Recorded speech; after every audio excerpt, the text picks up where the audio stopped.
Welcome to the Light of Syria podcast. My name is Dori Fari and I will speak with a realized spiritual master about his views on life and the topic of spirituality.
So in the last episode, we could witness hearing the beautiful story of your initiation by Master Kirpal, and we could come to know that you went back to Italy.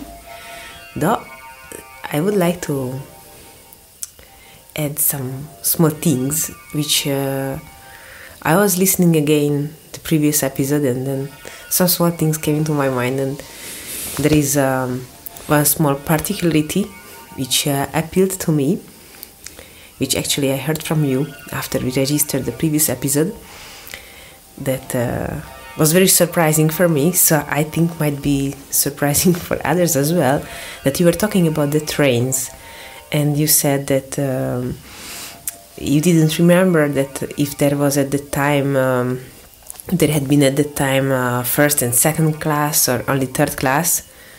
And then actually I asked you, but what is third class? Because I don't know, I only know first and second class. So what is the difference in between second and third class? And you told me that it's just an empty wagon, there is nothing inside. So I asked, what do you mean there is nothing? You said, there is nothing, no seats, there is nothing, it's just a wagon. So I thought, oh wow, that is really Puritan. And actually it was just interesting for me, because I never thought about this fact that yes, third class also did exist, and probably at many places still does exist. So just wanted to share with the others as well. And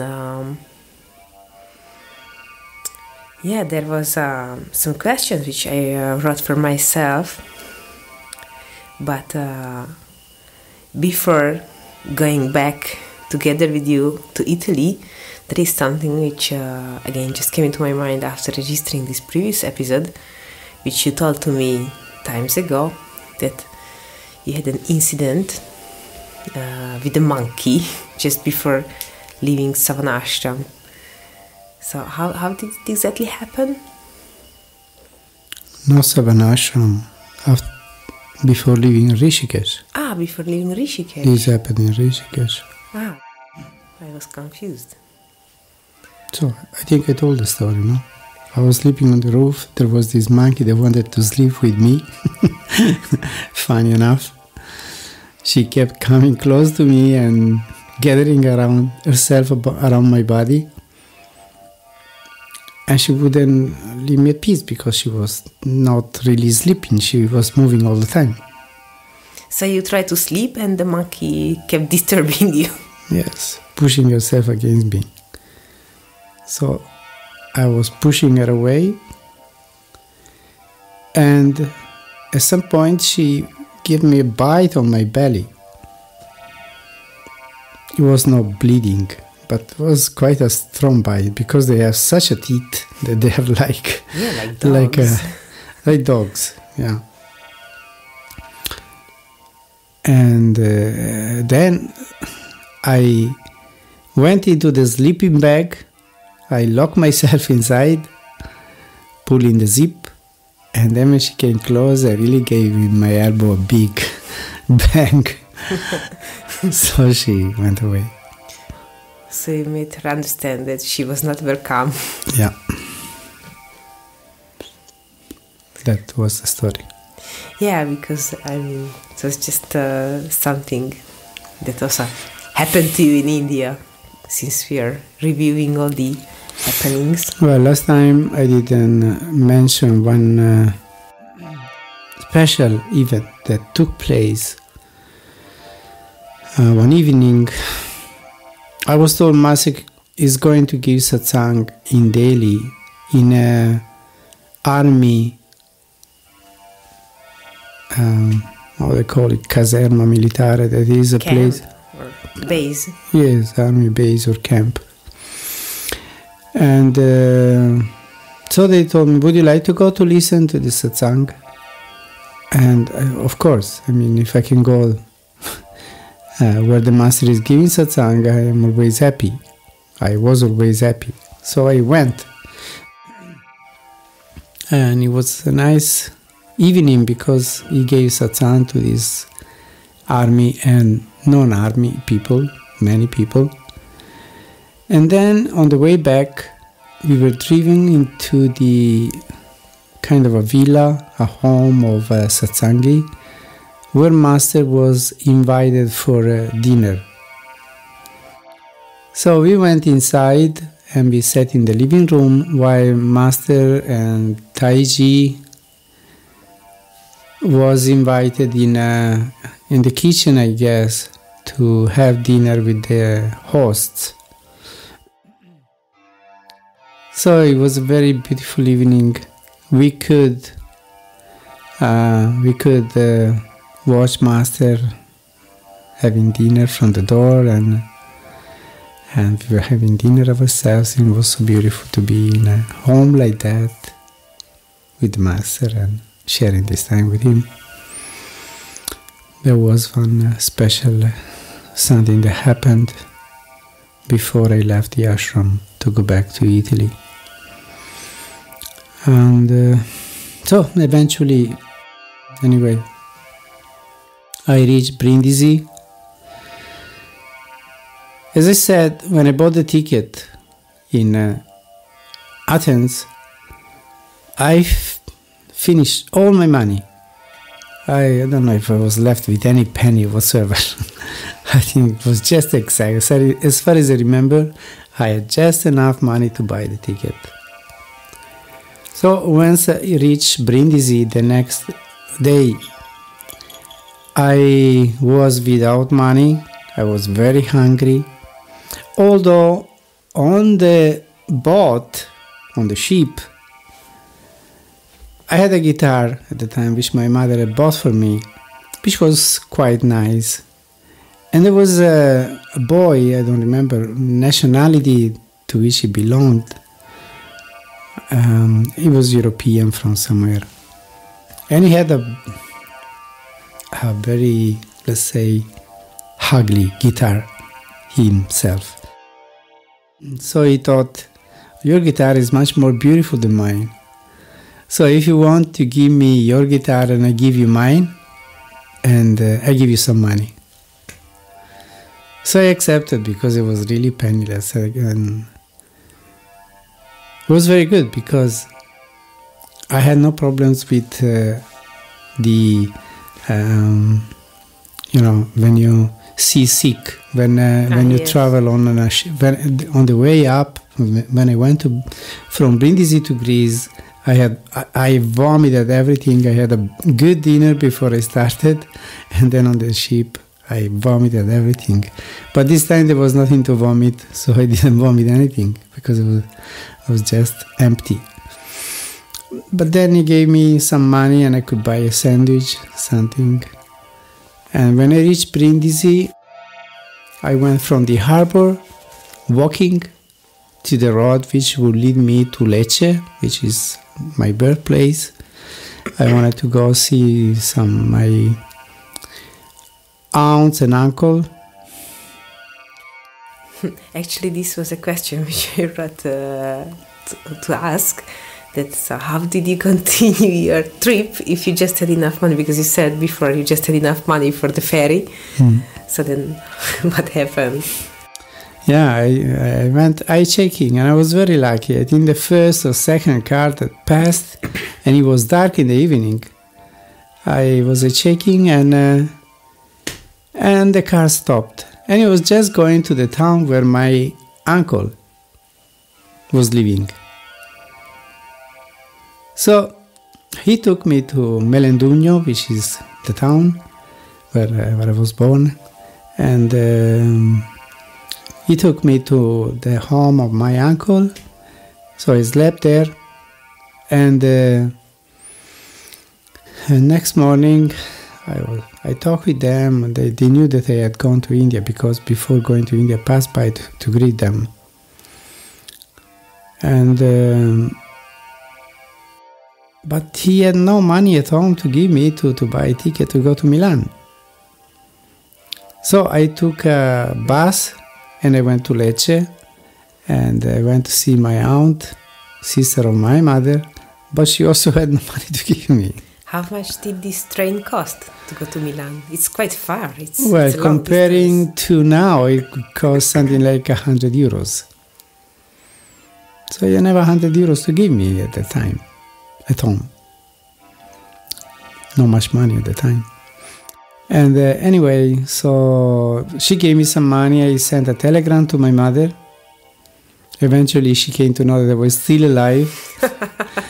So she happily sent me by a quick ways, and I don't remember which was the way at the time, some money. I could buy the ticket and go back to Milan. So once I reached Milan, I went home and I was very thin. I was 50 kilos at the time. Now I am 70. I was 50. So I was really skinny. And so I reached home and I was so blissful and so peaceful. And my other brother was staying with us at home because he was going to move from Milan down to Lecce. He got a job down in Lecce and he wanted to go back to Lecce. So this was your eldest brother then? Yes, Franco. So he was there with his family. And I reached home, it was almost lunchtime. After some time arrived my other brother, Virgilio, and he was very keen to know something about this trip, what happened to me, because of course I didn't write to anybody anything during journey. So nobody knew what happened to me. And he was very curious to know how the trip had been and what had happened to me. So soon he began asking me, how was it and this and that. But then anyway I could say a few words, and I was not so much in the mood of speaking anyway. But then we had lunch, and before going to India I used to eat eggs. I didn't eat meat or fish, but I was still eating eggs. Master Kirpal told me, you have to stop eating eggs also if you want to be initiated. So I stopped. And since they were eating some food which had meat, my mother offered to cook an egg for me, as she was doing sometimes before I left. So I said, no, I don't eat eggs either now. So my elder brother said, oh, you are progressing, you are improving. Yes, he has a special sense of humor, Franco. Then he said, you know what, you look like a Christ. I didn't say anything, I just kept silent. So I told my mother, no problem, if there is any other food to give me, it's okay, otherwise I can do without. But quickly she prepared something else for me, of course. Because my mom was an angel, she was such a good lady. Well, and in Italy, just few minutes, pasta asciutta. Yes, so she did something, I don't remember what. And then, after lunch, we went into the room in which I and my brother Virgilio were staying, sleeping and having our room there together. So he began questioning me and this and that, and how was the trip and what happened to you and what did you do, whom did you meet.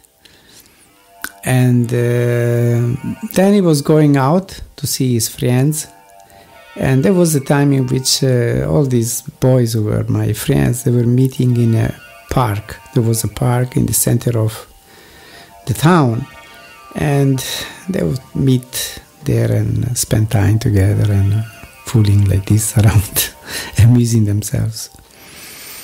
So he asked me, do you want to come? I said, okay, I come. So I went and there were some 10, 15 of them. And of course they were very curious to know what had happened to me, how India was and what was the trip and this and that. How the great adventure went. Yes.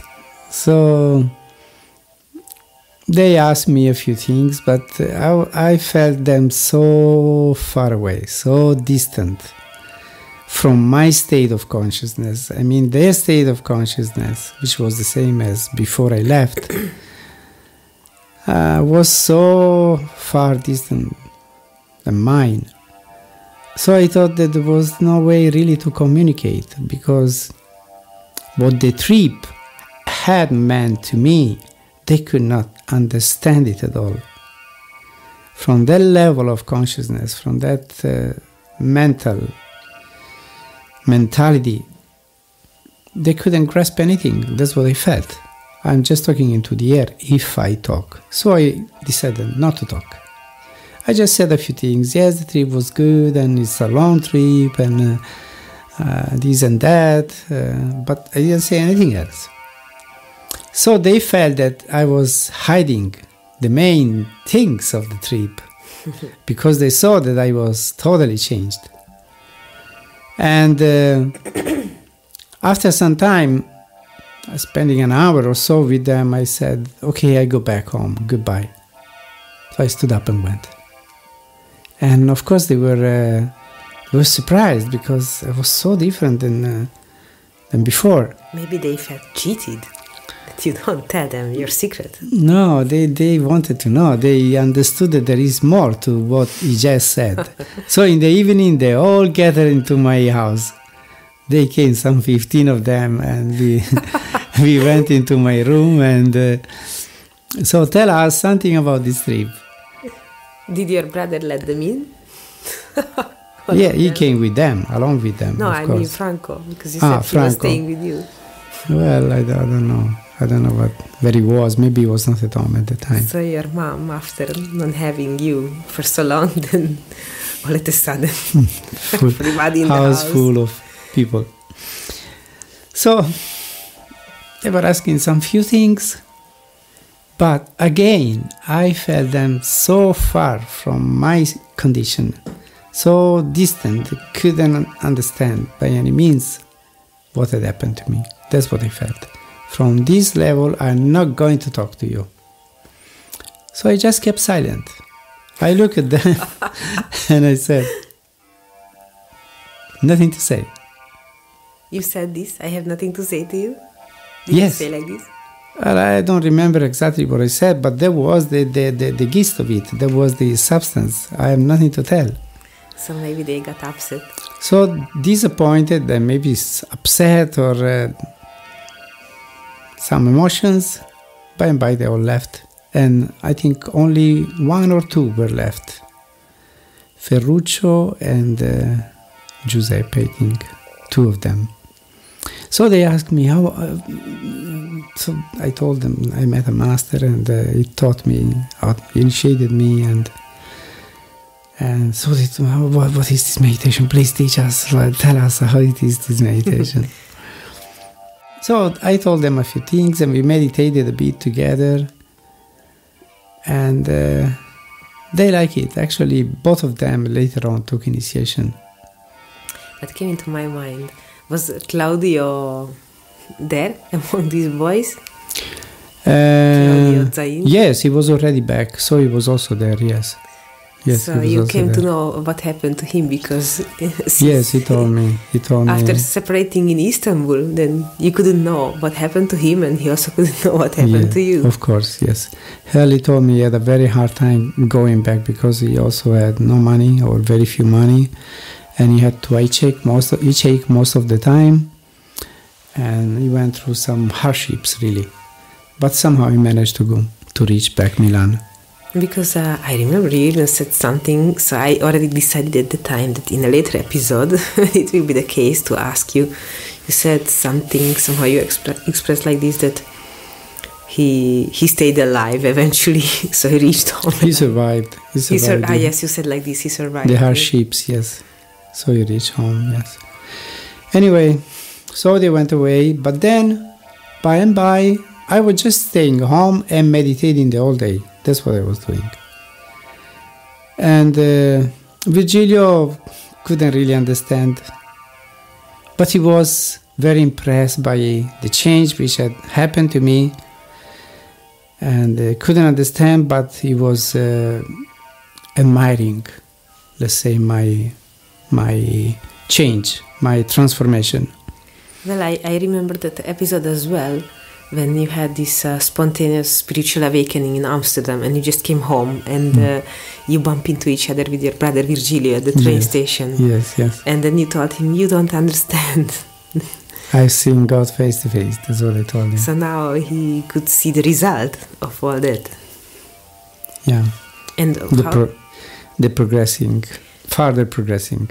And how did your mother take all these things? Because I'm sure, of course, obviously she was very happy that you were alive and you were all right and you came back, and then she could nourish you and take care of you again and see you, and that you were there at home. But she was very impressed with the change which had happened to me, and what she thought always was, my God, this boy was such a lost boy before he went, and now he has come back. He has short hair, he is well dressed, and he's staying home and meditating. Before he was never home, always fooling around here and there, and now he doesn't see anybody, just stays home and meditates, or she would think he prays or something.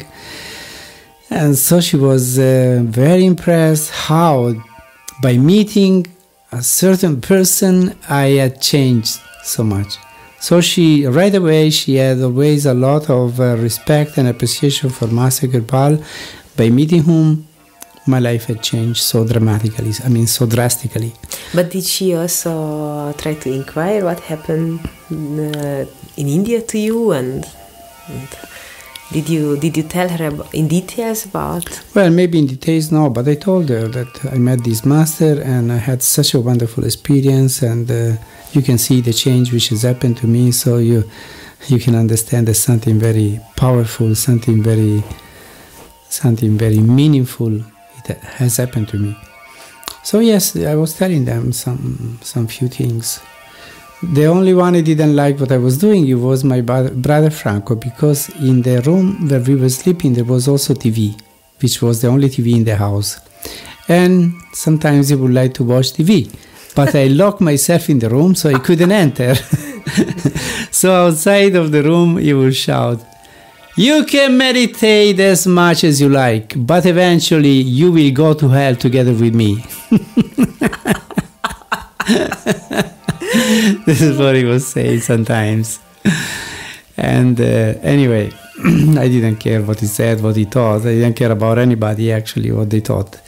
I was so, when you have a ball of gold in your hands and everybody thinks it's iron, it's mud, it's a stone, you don't care because you know it's gold. So what they thought about me and why I was doing what I was doing, it was their business, it was not my business. I knew very well they could not understand at all what had happened to me and what I was going through. Anyway, my life was very pleasant. I was having this very long meditation. I felt the master power so strong. I felt the presence of my Sadguru so alive and so much there.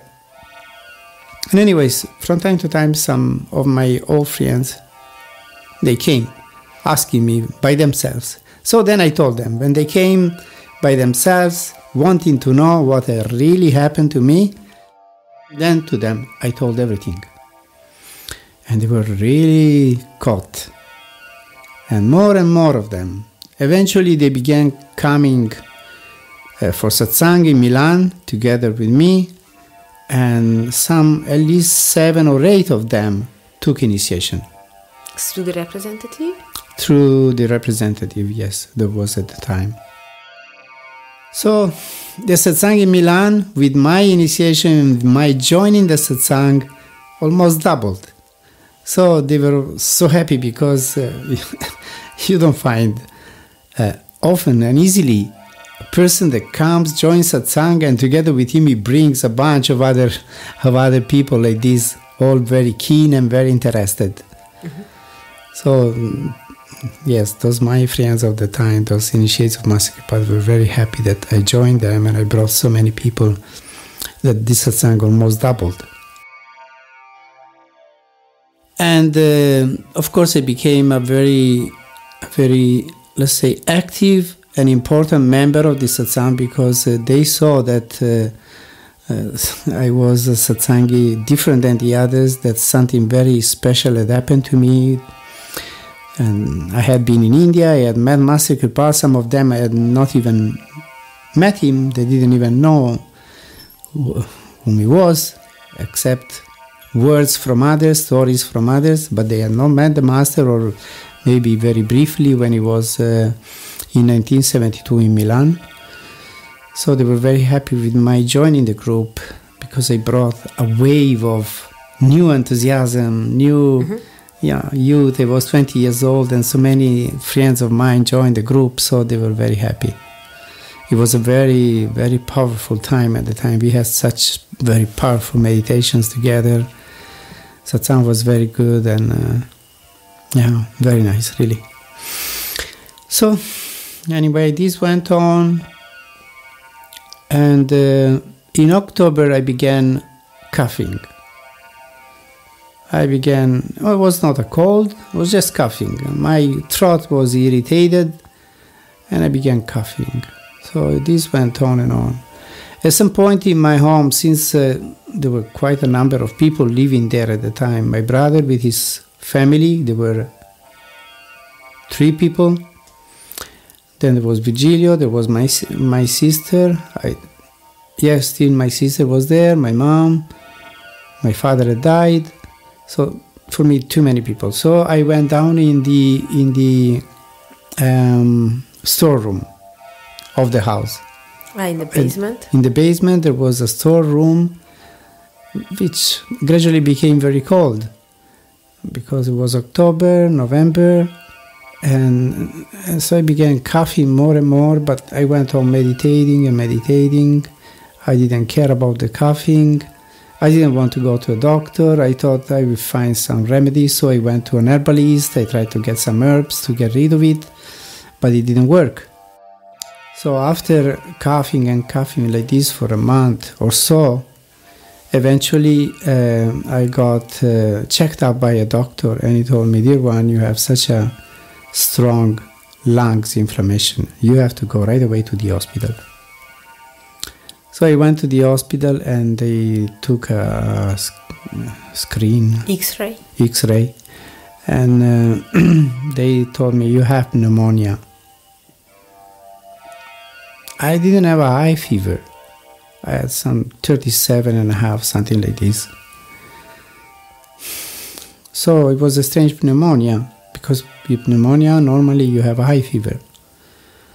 But then after a month of being in the hospital and taking antibiotics, they went for a more accurate exam, and they saw that I had a hole in my right lung or left lung. That means a case of tuberculosis. Mm-hmm. So I had to go to the sanitary, and and funny enough, before I left, a satsangi, a friend of mine who had become a satsangi, Osvaldo Valcamonico, he came to see me, and we had met sometimes before, and he was also coughing and having shivering of cold as I was having, and he got checked up, and he also had a case of tuberculosis. So it was very nice. We bought in the same day, we went to this sanitary. So it was very nice to be together. And it was not so nice maybe to be in the sanitary. No. Being sick, I mean. For me, it was very nice. I had a very nice experience there, because that's the way I could continue my meditation. Otherwise, I would have gone to work. But I was praying so much to my Sadguru, please make it such that I may continue meditating, because I wanted that more than anything else. So that was the only way. So I got this case of tuberculosis together with Osvaldo. So both of us went to this sanitary. We were sleeping in the same room, one bed beside the other. Nice. So every morning, 4 o'clock, we were getting up and sitting in meditation for 3 hours. And this went on for a month. But then his mother became very sick, and actually she died soon after. So he decided to continue his treatment at home. So they gave him the treatment, he left the hospital and went back home. So I stayed alone. And I stayed alone for other 5 months. So were you alone in one room? No, I mean, I stayed alone without Osvaldo, but there were 3 or 4 people, I think 4 people in my room. It was a big room, quite big. And there was one side of the room looking out in the garden. There was a glass wall which you could remove, open, and get fresh air, because in that condition you have to have fresh air as much as possible. So you have to cover yourself, be well protected, but you have to breathe in good air. And this was in Brianza, an area of outside Milan, which it's not so polluted like Milan is, and good. So this sanitary was located in that place. So there I spent 6 months. And how did these people take anyway? Didn't they complain with you and Osvaldo, while Osvaldo was still there, that you get up at 4 o'clock? No, nobody complained. There was the nun who was the carer, the one taking care of the nurse, section. Kind of nurse or responsible. There were nurses also, but the nun was let's say the leader. Mm-hmm. So we told her that that's what we do. We meditate, and she said, "Very good, it's okay. So you do it and don't care about the others." So she was supportive, really. She was nice. She was supportive, and so I was getting up 4 o'clock, meditating up to 7:30. Then we had breakfast. Then I would go out in the fields because you were dressed normally. You were not in pajama the whole day, so I would dress up and just go out in the fields and spend 3-4 hours there meditating on my own. Then I would go back in the room, had lunch, rest a bit, and then meditating for 3-4 more hours in the afternoon, sitting on this side of the room which looked out in the garden. So it was a very good life for me. I had to do nothing. But it was like, so then it was from the autumn to the springtime, to the end of springtime, almost to summer. It went on from November, December, January, February, March, April. Yes, end of April. Beginning of May, I went back home. Yes. But in the middle of this, I was told that Master Kirpal in February, let's say in January, I was told that Master Kirpal had invited all his Westerners, followers, to join him for celebrating the 80th birthday of his. So I felt that I had to go by any means, because I had this intuition that this invitation was because he knew that this was going to be his last year of life. Because there was never an open invitation like this for everybody. So I thought I must go by any means. So there also I took the responsibility. I signed at the hospital, taking the responsibility on myself. And I went back home, and when it was time to go, so then I joined with the other satsangis in Milan. We were 50 of us. It was quite a group, really. So I joined these people at the airport, and together we took the flight, an Air India flight, and this time in 8 hours I was in Delhi. Yeah, I was just thinking as well, this time with so many people, airplane, all comfort. So different than the other trip. So when we reached Delhi, I mean the whole trip was very blessed, really. Right away when we met in the airport with the other satsangis, there was such a presence, such a divine presence, such a powerful energy. And the flight, it was so blessed and feeling in such a wonderful condition.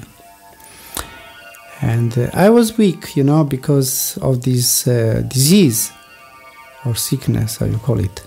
And but I was not suffering really. I was just weak, and I had to do things a bit slowly and not hurry up. I couldn't run. I couldn't do such things, but if I went slowly, I had no problem. And the thing I was doing the most, it was meditation. So it was an excellent condition for that. And anyway, we reached Delhi, and it was very cold. There it was really cold, because January, February in India, in Delhi can be very cold. So it's just the contrary when you left Delhi the last time. Yes, just the opposite. From the oven to the fridge. Yes. Freezer. And the rooms in which we were staying, they were just built, so the plaster was still very fresh. It was very damp inside. So it's just very bad for your condition of the time. Yes, actually, by this staying there, my condition really worsened a lot. How long did you stay in this location? 2 weeks. 2 weeks. But I didn't care. Even if I had died, I would have gone anyway, and I was very happy that I decided to go. I never regretted this, because the whole experience of those 15 days, it was just fantastic. Attending this Unity of Man conference, it was a fantastic experience with so many people.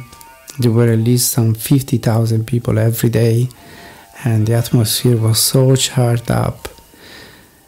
And also in the ashram, before the actual conference began, which was on the 3rd of February, we arrived a week before. And we had very long meditations every day, both in our room from 4 o'clock up to 7, like this. Then we had breakfast, and then we would go into the same meditation hall. And we were some 500 of us meditating together. And it was really so powerful. So we started by 9 o'clock. Master would come and tell us some things, guide us into meditation, and then he would go. And we would go on meditating from 9 o'clock up to 1 o'clock almost, 3 or 4 hours like this. And then we had lunch, and then in the afternoon again from 3 o'clock up to 7, we had a very long meditation again. Then at 7, Master would come, give us darshan, tell us a few things, and he was very busy at the time because so many people were arriving at the ashram, Indians. Yeah, I just wanted to ask, so were you all these lots of people staying in Savanashram? Yes, we were all staying there. I don't know, because Savanashram is not so big, and I don't know where all these people were staying really. But they, as I said, they were building up on the upper floor. They were building rooms every day. They were 7 hours. They were every day just building a room. Yes, and as soon as it was ready, people would go in, and I don't know how we managed, how they managed to organize all this but. It happened. Yeah. You have seen Savanashram, it's not so big. Yes. It's a small ashram. And we were all staying there. So somehow it happened. And moreover, there were Indians also, many Indians. And they were sleeping to the meditation room. So they would go in the evening to sleep. At 4 o'clock they had to get up because we had to go to meditate inside. It was amazing how all these unfolded. Condition and particular situation, particular time. Yeah, and I was so uplifted anyway above this world. When we reached Delhi, I sat down in meditation in the airport. I was so caught by this Master's presence and this wonderful energy. And then we went to the ashram, and we reached the ashram. It was maybe 6 o'clock in the morning. 6, yes, I think so. And there were many people, like a few thousand people gathered in the courtyard of the ashram waiting for the Master. And he would go out and put them in meditation, meditate together with them. But when we reached the ashram, we were introduced into the house of the Master to greet him.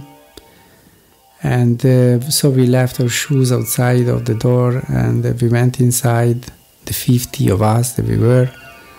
And at some point, I knew from where he would be coming, because I had been in that house already so many times. So I was looking always, hoping that he would come eventually. And at some point I saw him, and it was so wonderful to see him. And he appeared so different to me than last time, because last time I used to see his face always like a golden halo of light emanating from his beard, from his face. And this time it was like a blue light coming out from his face, radiating from his face. So I was surprised. And then when I was so caught, then, he told us a few things, then he stood up and he went in the middle of the room in which we were. So we all passed by him to have his darshan, And when I passed by him, I really felt so emotionally caught, and I was weeping. And then I had to go outside to pick up my shoes, and I almost fell with my face on the shoes because it was so emotional. So anyway, then we went outside, and there was this big satsang going on, actually meditation. Master came, sat on the gadi there, this platform, and there was such a, I don't know, it was for the others, of course, in these situations everyone has his own story to tell, but for me it was like not being on this earth, really. The whole period I was there, it was like being out of this world. And all the people, not right away in the beginning, but after some 1 or 2 days, I began seeing everybody with their head, it was like uncovered, no skull. And I saw this flow of light pouring down into the head of everybody. Maybe they didn't even know, they were not aware, or they were aware, I don't know. But that's how I saw all of them. And the air was so saturated with light that I would see balls of light flying into the air. It was just an amazing condition. And I really felt out of this world the whole time. Also during the conference on Unity of Man, sitting there in this big tent, which could host like 50,000 people. And so sitting there and just looking up on this platform where all these people were talking, but I was just focused on the Master. I wouldn't care about the others. I was just looking at him. He was amazing, really. The whole 3 days were amazing. I felt such an energy that like at initiation, it was just crashing my bones. It was so powerful. And sometimes very, very intense, really at the maximum possible level, sometimes more bearable, let's say, and like this. So 3 days went on like this, then eventually there was, the last day, when the conference was ended, the day after there was initiation, and there were 1,000, if I remember correctly, it was 1,470 people to be initiated. So that morning, the whole period was very powerful, but that morning was exceptionally powerful. So I had a wonderful experience during initiation. So anybody, all the initiates could take part? Yes. The Westerners who were there, they were on one side, and then there was the main side where we were, let's say, on the right side, and in the center of the tent there was the platform where the Master was sitting, and then all these Indian people in the front. And so it was very powerful, really. And then after this initiation, we had some more days in Savanashram. I think some 4 or 5 more days. And then eventually we had to return home, we Italians, and also quite a number of Americans. One day, when I was leaving the conference area, which was called Ram Leela Grounds.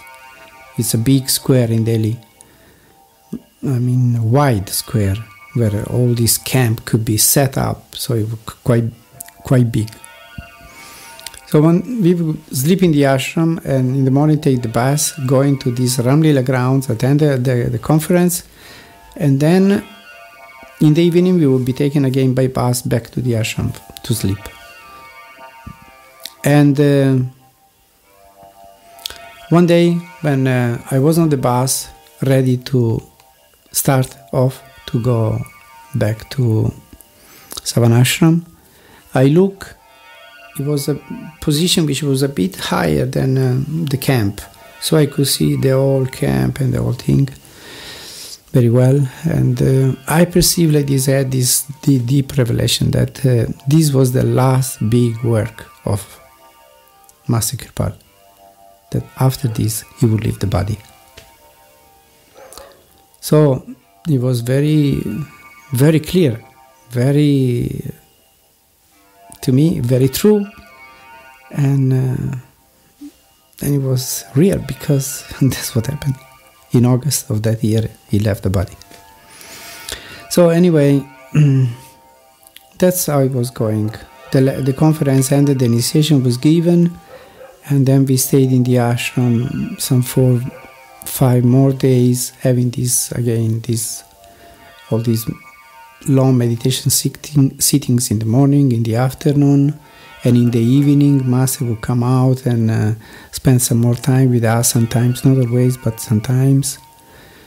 And there were many, many beautiful satsangis, really very exceptional satsangis, because we were at the end of Master Kirpal's mission. So many people had been with him for quite a long time, and there was some very long-term experience satsangis.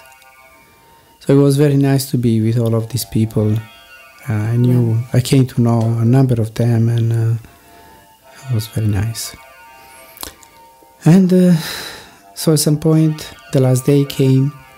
We had to go in Master's house to greet him.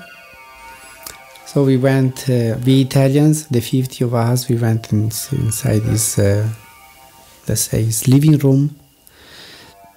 And we were sitting there, and he was making fun of the one who was the group leader there at the time. Making some jokes with him and with us. So then he took some bags of puffed rice, and he just threw them to us like this, dum, dum, to each one of us. And funny enough, the bag fell on the hands of each one of us. Oh, wow. Yes, he was very good at throwing things like this. And then we left. That was so powerful. I mean, that day when I went into Master Kirpal's house, it was not a house anymore, to my perception. It was a cave. It was a cave full of light, really. That's how I perceive it. No more as a power plant. No more as a house, but as a cave. I don't know, the cave in which the Adi Guru is living, you know. The original primal Guru. Yeah. That's how it was. Beautiful experience. It's so deeply touching, so moving, this experience as you describe, as you talk about Master Kirpal, like the primordial Guru, like the Adi Guru. It's really beautiful and inspiring as you describe how you saw him, how much you loved him. It's just beautiful. I can't say other. And well, also listening to you saying that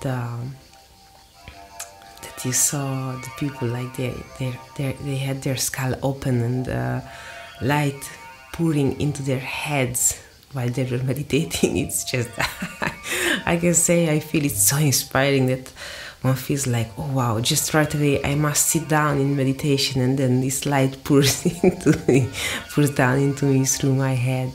It's really beautiful. So I would say let's leave the continuation for the next episode.